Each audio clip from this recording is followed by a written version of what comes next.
ലബനാനിലുടനീളം Israel വ്യോമാക്രമണം. ഇന്ന് മാത്രം 100 പേർ കൊല്ലപ്പെട്ടു. മരിച്ചവരിൽ സ്ത്രീകളും കുട്ടികളും ആരോഗ്യ പ്രവർത്തകരും ഉൾപ്പെടുന്നു.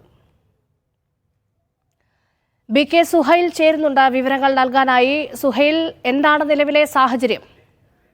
രേഷ്മ, മാരകമായ ആക്രമണം ലബനാനിൽ ഉടനീളം നടത്തുകയാണ് ഇസ്രായേൽ. എങ്ങനെയാണോ ഗസയിൽ നേരത്തെ നമ്മൾ കണ്ടത്, അതിന് സമാനമായ ആക്രമണം ലബനാനിൽ നടത്തുകയാണ്.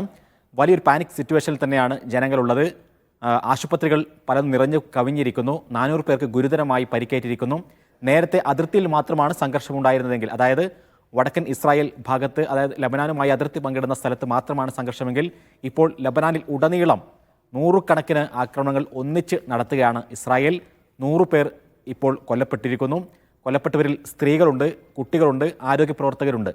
ഇത് ഹിസ്ബുള്ള പ്രവർത്തകർക്ക് നേരെയാണ് ഈ ആക്രമണം എന്നാണ് ഇസ്രായേൽ പറയുന്നത്. പക്ഷേ യാതൊരുവിധ വ്യത്യാസങ്ങളുമില്ലാതെ സാധാരണക്കാർക്ക് നേരെയാണ് ഇപ്പോൾ ഈ ബോംബുകൾ ഇടുന്നത്. ഒരു സൈക്കോളജിക്കൽ വാർഫെയർ കൂടി അവർ നടത്തുന്നുണ്ട്. അതായത് ലബനാനിൽ ഹിസ്ബുള്ളയുടെ അംഗങ്ങൾ എവിടെയാണുള്ളത്, അവിടെ നിന്നെല്ലാം സാധാരണക്കാർ ഒഴിഞ്ഞു പോകണം എന്നുള്ള ഗുരുതരമായ ഒരു ഭീഷണിയാണ് അവർ മുഴക്കുന്നത്. അതായത് ആളുകൾക്കൊട്ടും യോജിക്കാൻ സാധിക്കാത്ത രൂപത്തിലുള്ള, എവിടെയാണ് എന്ന് കൃത്യമായി പറയാതെ എല്ലായിടങ്ങളിൽ നിന്നും ആളുകൾ മാറണം എന്ന തരത്തിൽ ഒരു പാനിക് അന്തരീക്ഷം ഉണ്ടാക്കാനുള്ള ശ്രമമാണ് ഇപ്പോൾ ഇസ്രായേൽ നടത്തിക്കൊണ്ടിരിക്കുന്നത്. അതുകൊണ്ട് തന്നെ പല സ്കൂളുകളിൽ നിന്നും കുട്ടികളെ രക്ഷിതാക്കൾ കൊണ്ടുപോകുന്നു. അതേപോലെ തന്നെ ആളുകൾ എവിടേക്ക് പോകണം എന്നറിയാതെ നിൽക്കുന്നു. ആ തരത്തിലുള്ള ഒരു വളരെ സങ്കീർണമായൊരു ഘട്ടത്തിലേക്ക് ലബനാൻ പോവുകയാണ്. അതോടൊപ്പം തന്നെ സാധാരണക്കാരായ ആളുകൾ പലയിടങ്ങളിലേക്കും വീടുകളിൽ നിന്ന് ഇറങ്ങി പൊതു ഇടങ്ങളിലേക്ക് സഞ്ചരിക്കുന്ന കാഴ്ചകളും അവിടെ നിന്ന് വരികയാണ്. ഈ പ്രശ്നത്തെ പരിഹരിക്കാൻ ഇടപെടണം എന്ന് ലബനാൻ പ്രധാനമന്ത്രി UN ആവശ്യപ്പെടുന്നു. വളരെ പെട്ടെന്ന് ഇസ്രായേലിനോട് ഈ ക്രൂരകൃത്യത്തിൽ നിന്ന് ഒഴിഞ്ഞു നിൽക്കാൻ ആവശ്യപ്പെടണമെന്ന് മറ്റു ലോകരാജ്യങ്ങളോട് ആവശ്യപ്പെടുന്നു. പക്ഷേ ആരും തന്നെ ഇത്തരം ഒരു വലിയ അധിനിവേശം ലബനാനിലേക്ക് നടന്നിട്ടും അതിൽ ഇടപെടാൻ ഇതുവരെ തയ്യാറായിട്ടില്ല എന്നുള്ളതാണ് സത്യം. ഹിസ്ബുള്ളക്കെതിരെയാണ് ഈ ആക്രമണം എന്ന് പറയുന്നുവെങ്കിലും നേരത്തെ ഹമാസിനുമേൽ എന്ന് പറഞ്ഞുകൊണ്ട് എങ്ങനെയാണ് ഗസയിലുള്ള 10,000-കണക്കിന് ആളുകളെ കൊലപ്പെടുത്തിയത്, അതേപോലെ തന്നെ വലിയൊരു വംശഹത്യയിലേക്ക് ലബനാനും പോവുകയാണോ എന്നുള്ള വലിയ ആശങ്കയുണ്ടാകുന്നു.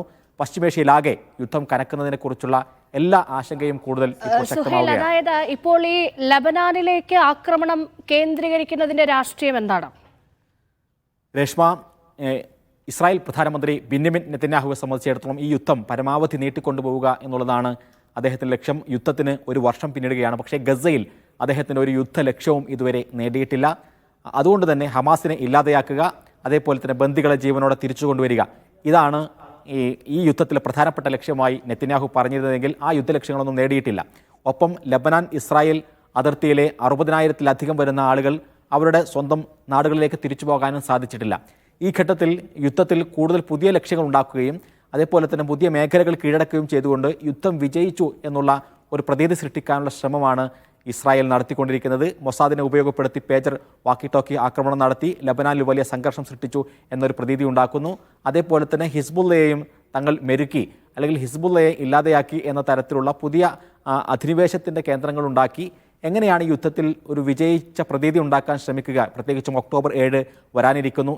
ഈ ഘട്ടത്തിൽ ഇറാനെയും അതേപോലെ തന്നെ ഇറാൻ്റെ പ്രോക്സി സംഘടനകളെയും ഇല്ലാതെയാക്കി. ഇറാനാണ് ഒക്ടോബർ 7 ആക്രമണത്തിന് പിന്നിലുള്ളത്. അതുകൊണ്ട് തന്നെ ഇറാനെ പ്രോക്സി സംഘടനകളായുള്ള ഹിസ്ബുള്ളയെയും ഹൂത്തികളെയും ഹമാസിനെയും ഒരേ സമയത്ത് ഇല്ലാതെയാക്കി എന്നൊരു പ്രതീതി സൃഷ്ടിക്കാനുള്ള ശ്രമമാണ് നടത്തിക്കൊണ്ടിരിക്കുന്നത്. പക്ഷേ ഇത് ഇസ്രായേലിന് തന്നെ തിരിച്ചടിക്കും എന്ന തരത്തിലുള്ള വാർത്തകൾ വരുന്നു. കാരണം ഇപ്പോൾ 60,000 ആളുകൾ മാത്രമാണ് നേരത്തെ ഇസ്രായേൽ ലബനാൻ അതിർത്തിയിൽ നിന്ന് ഇവാക്യുവേറ്റ് ചെയ്തിരുന്നതെങ്കിൽ ഇപ്പോൾ അതിലും കൂടുതൽ ആളുകൾ അവിടെ നിന്ന് മാറേണ്ട ഒരു സ്ഥിതി ഉണ്ടാകുന്നു. ഹിസ്ബുള്ളയുടെ നിരവധി ആക്രമണങ്ങൾ ഈ ഭാഗത്തേക്ക് വരുന്നുണ്ട്.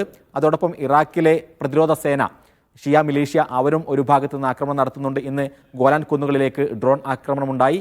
അപ്പോൾ വലിയൊരു ആക്രമണത്തിലേക്ക് കാര്യങ്ങൾ പോവുകയാണ്. ശരി, BK സുഹൈലാണ് വിവരങ്ങൾ നൽകിയത്.